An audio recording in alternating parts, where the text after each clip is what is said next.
Қазіргі кезде біз Алматы облысы Жамбыл ауданы Айдарлы округында Айсұлтан деген шаруа қожалықта 13 жылдан бері қарай осы жерде тіршілік істеп келе жатырмыз.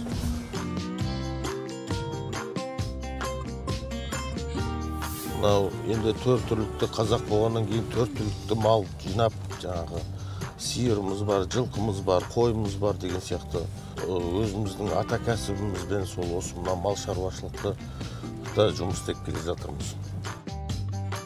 Сол өріске малдың жайылымына кетіп бара жатырмыз.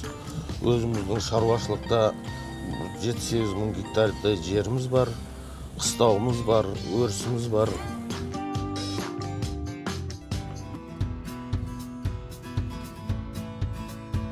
Ал енді мынау біздің қазақтың 4 түлікті малымыз бар осы шаруашылықта.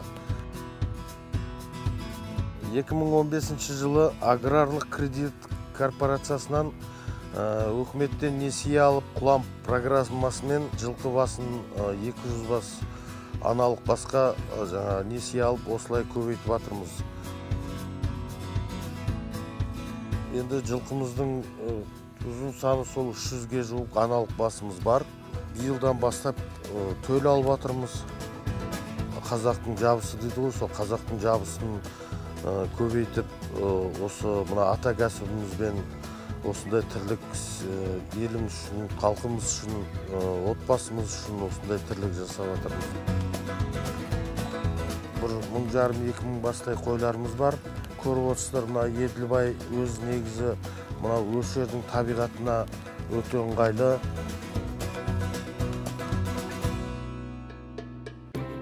Ауыл жаққа көп көмек беріліп жатыр, осындай ауыл шаруашылықтарға. Жұмыс істеймін деген адамға мына қазіргі заманда барлық мүмкіндік бар. Жылқы болсын, қой болсын, сиыр болсын, түйе болсын, 4 түлікті малдың осы ісіне жаратып, осындай малдарыңызды көбейтсеңіздер, мен ойлаймын, қиналмай барлық жағдайларыңыз болады. Қазақ істемесе, оны кім істейді? Өзіміздің еліміз, кең байтақ жеріміз бар. Тек қана мен ойлаймын, осы мынау ерінбей, осындай тіршілік істеп, мына ауыл шаруашылығын көтерейік. Мына жерімізді пайдаланайық, өрісімізді пайдаланайық.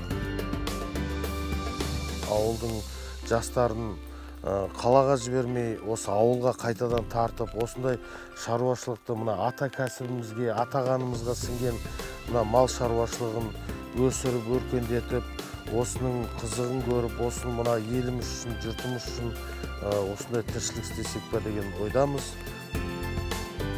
Ауылдық жерде жұмыс көп. Келіңіздер ауылға, жастар. Ауылда тіршілік істеңіздер. Барлық жағдай болады деп ойлаймын малдың арқасында.